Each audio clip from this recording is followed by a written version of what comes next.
سو هجيب لك اياه. اعتقد انه على نقطة كانت حتروح عيني. صارت معي مشكلة باليخت و يعني اتخانقت مع واحد، كانت حتروح عيني.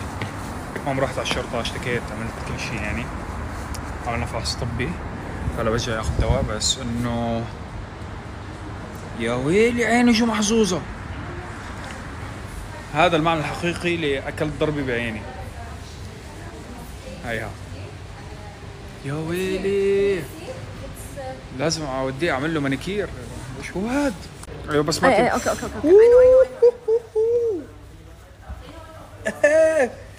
ايه مشان مشان بتروح الله.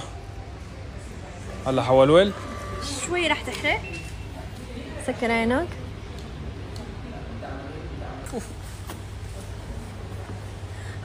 اوه سوري. صار بدي جرح ثاني. بس لازم تتعقم بعدين نحط لك الكريم. اوكي بتروح كانت بس لازم اعقمه. ايه I know خليني هاي اعقم لك هدول. والولد كلي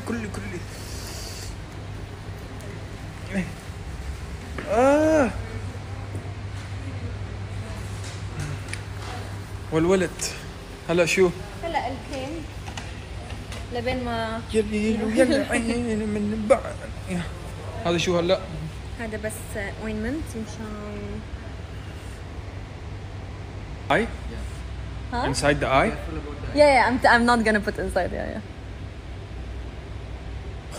لا عبتني شوي بس تحط عند عينك. ايه لبين ما يخف السكوير. تحرق؟ لا ما اظن. نو لا يلا الفرق بينه وبين عيني يمكن والله شعره. والله شعره بدون مبالغة، شعره والله. يلا الله. كم ناقص من جمالي؟ كونوا صريحين.